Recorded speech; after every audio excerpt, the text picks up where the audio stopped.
അവൻ എന്താ മോളെ അങ്ങനെ? അവന് വലിയ മാറ്റമൊന്നുമില്ലമ്മേ, പഴയ സ്വഭാവം തന്നെ. എന്റെ ഈശ്വര, ആദ്യമുള്ള അവന്റെ സംസാരവും പ്രകൃതവും ഒക്കെ കണ്ടപ്പോ ഞാൻ കരുതി അവൻ ആകെ മാറിയെന്ന്. തെറ്റ് ചെയ്തു പോയി എന്നുള്ള ഏറ്റുപറച്ചിലും ക്ഷമ ചോദിക്കലും ഒക്കെ കണ്ടപ്പോ ഞാനങ്ങ് സന്തോഷിച്ചു. എല്ലാം അവന്റെ സൂത്രാമ്മേ. പക്ഷേ പണ്ടത്തേതിൽ നിന്ന് കുറച്ചൊക്കെ അവൻ മാറിയെന്ന് തോന്നുന്നു. ജയിലിൽ കിടന്ന് കുറച്ച് പദം വരാതിരിക്കൂ, അതിന്റെ ക്ഷമ പറച്ചിലൊക്കെ. അമ്മ വേഗം ചായ ഉണ്ടാക്കാൻ നോക്കി, ഇല്ലെങ്കിൽ പിന്നെ അതിനാവും. ആ, നീ വേഗം അച്ഛനെ വിളിച്ചു പറ ആളിവിടെ എത്തിയെന്ന്. മൊബൈൽ അപ്പുറത്തെ മുറിയില്ല, അമ്മ പോയിട്ട് എടുത്തിട്ട് വാ. നീ ചെന്ന് അതിങ്ങ് എടുത്തോണ്ട് പോരെ. ഞാനല്ല, എന്നെ കാണുമ്പോഴവന് ഇളക്കം കൂടുതൽ. ഉള്ള മനസമാധാനവും പോയി. പേടിച്ചതുപോലെ തന്നെ സംഭവിച്ചു. നേരെ ഇവിടെ തന്നെ വന്നു പെട്ടു.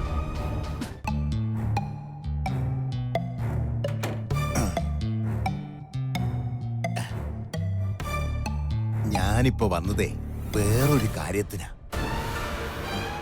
നമ്മൾ വിശദമായിട്ടൊന്നും കൂടിയിട്ടില്ലല്ലോ ഇതുവരെ.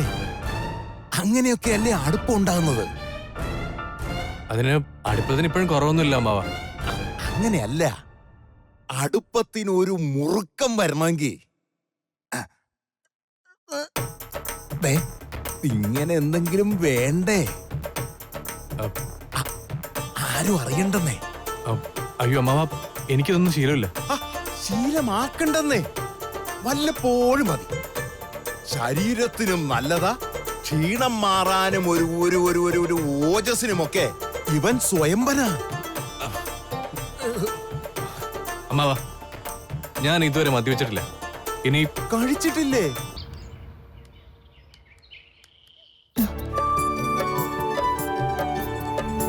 ആരോ പുറകിലുണ്ടെന്ന് എനിക്ക് തോന്നി, അതാ ഞാൻ തിരിഞ്ഞു നോക്കിയേ. ടീച്ചർ അവിടെ പോയി? അമ്പലത്തിൽ പോയതാണോ? ആ, ഭക്തി കുറച്ച് കൂടുതലുള്ള കൂട്ടത്തിലാന്ന് തോന്നല്ലോ ടീച്ചർ, ആണോ? ഭക്തിക്ക് അങ്ങനെ അളവൊന്നുമില്ല സാർ. ഈശ്വര വിശ്വാസം ഉണ്ടെങ്കിൽ എത്ര സമയം വേണേലും പ്രാർത്ഥിക്കാം. അതില്ലാത്തവർക്ക് എത്ര തവണ പ്രാർത്ഥിച്ചിട്ടും കാര്യമില്ല. ആരായിരുന്നു ഇന്നലെ വീട്ടിൽ വന്നത്? സാറല്ലേ കൊണ്ടുവന്ന് വിട്ടത്? ആരാണെന്ന് അറിയാതെയാണോ കൊണ്ടുവിട്ടത്? ചോദിക്കായിരുന്നില്ലേ? എന്തുവാന്നാ അയാള് പറഞ്ഞത്? ആരാത്? എന്റെ അനുജനാ. ടീച്ചറിന്റെ അനുജനോ? ആ, അനുജൻ. എന്താ, എനിക്ക് അനുജൻ ഉണ്ടാവാൻ പാടില്ല എന്നുണ്ടോ? അതുകൊണ്ടല്ലേ, ഇങ്ങനെ ഒരാളെ ഇതുവരെ കണ്ടിട്ടില്ല, ടീച്ചർ പറഞ്ഞിട്ടുമില്ല. അതുകൊണ്ടാ അത്ഭുതം തോന്നിയത്. അനുജൻ എന്ന് പറഞ്ഞ എന്റെ കസിൻ, അച്ഛന്റെ ഇളയ സഹോദരിയുടെ മകനാ. രാഹുൽ എന്ന പേര്. ഈ കക്ഷി ഇത്ര നാൾ എവിടെയായിരുന്നു? നിങ്ങളിവിടെ എത്തിയിട്ട് എത്ര നാളായി? ഇതുവരെ ഇങ്ങോട്ടൊന്നും കണ്ടിട്ടേ ഇല്ലല്ലോ. രാഹുൽ ബാംഗ്ലൂർ പഠിക്കാ, അതുകൊണ്ടാ വരാതിരുന്നത്. കണ്ടപ്പോഴേ മനസ്സിലായി ആള് നാടനല്ലെന്ന്. അവന്റെ പെരുമാറ്റത്തിലും ഭാവത്തിലും ഒക്കെ ഒരു ബാംഗ്ലൂർ ചൊവ്വ കാണുന്നുണ്ട്. ഒരു ട്രാജിക് സ്റ്റോറിയാ രാഹുലിൻ്റെത്. അവന്റെ അച്ഛനും അമ്മയും ഒരു ആക്സിഡന്റിൽ മരിച്ചുപോയി. അവന് 2 വയസ്സുള്ളപ്പോ. കഷ്ടമായിപ്പോയി. അന്നു മുതൽ അവൻ ഞങ്ങളുടെ വീട്ടിലാ വളർന്നത്. അവനെ പഠിപ്പിച്ചതൊക്കെ അച്ഛനാ. അവന്റെ വീടെന്ന് പറഞ്ഞ അത് ഞങ്ങളുടേതാ. ആ സങ്കടങ്ങളൊക്കെ ഉള്ളിലുള്ളതുകൊണ്ടായിരിക്കും അവന്റെ പെരുമാറ്റത്തിലൊക്കെ ഒരു പ്രത്യേകത. സാധാരണ നമ്മൾ കാണുന്ന ആൾക്കാരെ പോലെയല്ല അവന്റെ ഇടപെടല്. എന്തോ പ്രശ്നമുള്ള പോലെയാ എനിക്ക് തോന്നിയത്. എന്ത് പ്രശ്നം? ഹേയ്, അവനൊരു പ്രശ്നവുമില്ല. ആ, വേറൊരു കാര്യം ചോദിച്ചോട്ടെ? വേറൊന്നുമല്ല, ഇന്നലെ രാഹുലിനെ കൊണ്ട് അവിടെ വന്നപ്പോ ശ്രദ്ധിച്ചൊരു കാര്യം. ചിലപ്പോ എനിക്കിങ്ങനെ തോന്നിയതാവും. എന്താ? വളരെ സന്തോഷത്തോടെ പുറത്തേക്ക് ഇറങ്ങി വന്ന ടീച്ചർ രാഹുലിനെ കണ്ട ഉടനെ പുറകോട്ട് മാറുന്ന കണ്ടു. എന്തോ പേടിച്ചിട്ടെന്ന പോലെ. സത്യം പറയാലോ, അത് കണ്ടപ്പോ എനിക്ക് തോന്നിപ്പോയി രാഹുലിനെ അവിടെ കൊണ്ടുവന്നത് തെറ്റായി പോയെന്ന്. അങ്ങനെ വല്ലതും ഞാൻ പറഞ്ഞില്ലേ, ചിലപ്പോ എനിക്കിങ്ങനെ തോന്നിയതായിരിക്കും. പേടിയോ? എനിക്കോ? ഏയ്, ഞാനെന്തിനാ അവനെ പേടിക്കുന്നേ? അവന്റെ ചേച്ചിയല്ലേ ഞാൻ. അതൊക്കെ സാറിന് വെറുതെ തോന്നിയതാ.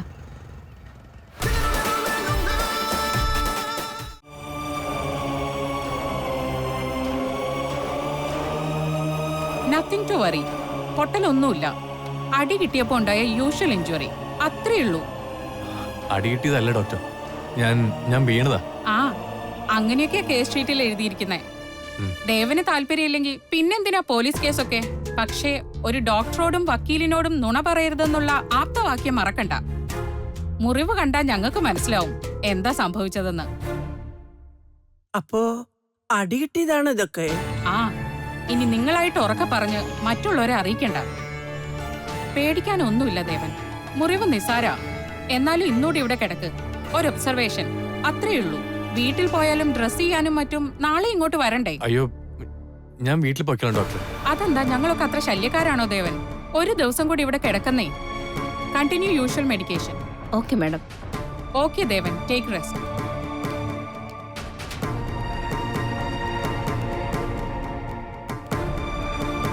അപ്പോ അടി ഉണ്ടാക്കിയതല്ലേ? എന്നിട്ട് എന്നോട് പറഞ്ഞത് രാത്രി കാല് തെറ്റി വീണതാണെന്നാണല്ലോ. അതല്ല ഒന്ന് തന്നെ ആയമ്മേ. 1-2 പേര് എന്നെ ആക്രമിച്ചു. അതിനിടയിൽ കാല് തെറ്റി ഞാനൊന്ന് വീണു, അത്രേ ഉള്ളൂ. ഇപ്പൊ ഡോക്ടർ പറഞ്ഞതും ഞാൻ പറഞ്ഞ ഒന്നായില്ലേ? കണ്ണാ, ഇത് തമാശയല്ല. ഈ നാട്ടില് നിനക്ക് ആരാ ശത്രുക്കളെന്ന് അറിയണമല്ലോ. പോലീസിൽ അറിയിച്ച അവര് കണ്ടുപിടിച്ചോളും. അത് കണ്ടുപിടിക്കാനൊന്നുമില്ല അമ്മ. അക്കരെയുള്ള 2 കള്ളൂടിയന്മാരായിരുന്നു. ആളുമാറി ഇരുട്ട് തവരെന്നെ അടിച്ചതാ. അവർക്ക് ആളുമാറിയെന്ന് അറിഞ്ഞപ്പോ അവർ ഓടിക്കളഞ്ഞു. ഇനി ആയമ്മ ഇതൊക്കെ നാട്ടുകാരോട് പറയാൻ നിൽക്കണ്ട. അല്ലെങ്കിലും ഞാനിത് ആരോട് പറയാനാ?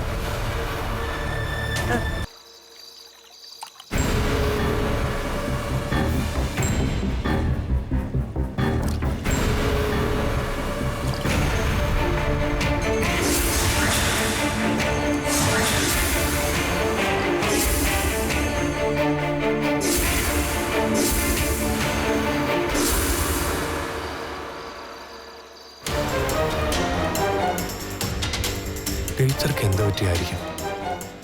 ഇനി അസുഖം വല്ലതും ആയിരിക്കും. അങ്ങനെയാണെങ്കിൽ സുനന്ദ ടീച്ചർ അറിയാലോ. ഇനി വീട്ടിലെന്തെങ്കിലും പ്രശ്നമാണോ? രാഹുലിനെ ആക്രമിച്ചറിഞ്ഞ് ടീച്ചറിനെ വീട്ടിൽ ചെന്ന് പ്രശ്നം ഉണ്ടായി കാണോ? ഇന്ന് കാണാനും പറ്റിയില്ല. അണ്ണാ, അണ്ണന്റെ ഊഹം തെറ്റിയില്ല. ടീച്ചറിന്റെ വീട്ടില് എന്തോ പ്രശ്നം ഉണ്ടെന്നുള്ള കാര്യം ഉറപ്പാ. അതെന്താടാ? അണ്ണാ, 2 ദിവസമായിട്ട് ടീച്ചറിന്റെ അച്ഛൻ ബാങ്കിൽ പോയിട്ടില്ല. ഇന്ന് ടീച്ചർ സ്കൂളിലും പോയിട്ടില്ല. അമ്മ ഇന്ന് പുറത്തോട്ടും കണ്ടില്ലെന്നാ അടുത്ത വീട്ടിലെ ഉഷ ചേച്ചി പറഞ്ഞത്. അപ്പൊ നീ അടുത്ത വീട്ടിലേക്ക് പോയി തിരക്കിയോ? അവർക്ക് സംശയം തോന്നി കാണില്ലടാ. എടാ മഹാബാബി, നീ ആകെ കൊളാക്കിയോ? ഒന്നുമില്ല അണ്ണാ, അവരുമായിട്ട് ഞാൻ പണ്ടേ കമ്പനിയാ. ആര്? ഉഷ ചേച്ചിയായിട്ടാ? അണ്ണാ, അങ്ങനെയല്ല കേട്ടോ.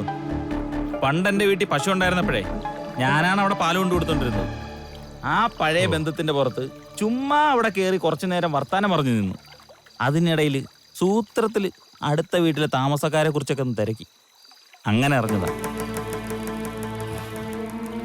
നീ പറഞ്ഞ ശരിയാണെങ്കിൽ ടീച്ചറുടെ വീട്ടിൽ എന്തോ പ്രശ്നമുണ്ട്. മണിക്കുട്ടിനോട് ഞാൻ അന്വേഷിച്ചപ്പോ 2 ദിവസമായിട്ട് ട്യൂഷനില്ലെന്നാ പറഞ്ഞു. അണ്ണാ, ആ കാരണവർക്ക് ഇന്നാൾക്ക് വന്നതുപോലെ വല്ല നെഞ്ചുവരെ മറ്റു വന്നതാണോ? അങ്ങനെയാണെങ്കിൽ അവർ ആശുപത്രിയിലൊക്കെ പോവില്ല. അടുത്ത വീട്ടുകാരൊക്കെ കാണില്ലേ? അതും ശരിയാണല്ലോ. അണ്ണാ, എനിക്ക് വേറൊരു സംശയം. ടീച്ചറിന്റെ വീട്ടിലെ പുതിയൊരു കഥാപാത്രം വന്നിട്ടുണ്ടെന്ന് അണ്ണൻ പറഞ്ഞില്ലേ? എന്താണ് അവന്റെ പേര്? രാഹുൽ. ആ, രാഹുൽ. അവൻ ബൈക്കിലാ നടപ്പെന്നല്ലേ അണ്ണ എന്ന് പറഞ്ഞത്? അതെ. അവന്റെ ബൈക്കൊന്നും ഞാൻ ആ മുറ്റത്ത് കണ്ടില്ലല്ലോ അണ്ണ. പക്ഷെ കുറച്ചു മുമ്പ് ഞാൻ ആ വഴിക്ക് ഉച്ചചേച്ചിയുടെ വീട്ടിൽ പോകുമ്പോ അണ്ണ പറഞ്ഞ രീതിയിൽ ഒരു വില കൂടിയൊരു ബൈക്ക് പാഞ്ഞു പോകുന്നതാണ്. എരപ്പിച്ച് പുകയും വിട്ടു. ഇരുട്ടായോണ്ട് ആളെ കണ്ടു. ഇനി അവനുമായ വല്ല പ്രശ്നമാണോ ടീച്ചറിന്റെ വീട്ടില്? ഞാനും അത് തന്നെയാണ് ആലോചിക്കുന്നത്. ഞാൻ കാണിച്ച മണ്ടത്തരം കാരണമാണോ ടീച്ചറിന് ഈ പ്രശ്നം ഉണ്ടായെന്ന്? ഒന്നും വേണ്ടായിരുന്നു. ആ, എന്താ അണ്ണ? അണ്ണ എന്ത് മണ്ടത്തരം കാണിച്ചെന്നാ? ഒന്നാമത് ആ രാഹുലിനെ ഞാൻ വഴി കാണിച്ച് ടീച്ചറിന്റെ വീട്ടിൽ എത്തിക്കാൻ പാടില്ലായിരുന്നു എന്ന് ഇപ്പൊ തോന്നുന്നു. അവൻ ആളത്ര ശരിയല്ല. അത് ഞാൻ അറിഞ്ഞപ്പോഴേക്കും കുറച്ച് വൈകിപ്പോയി. പിന്നെ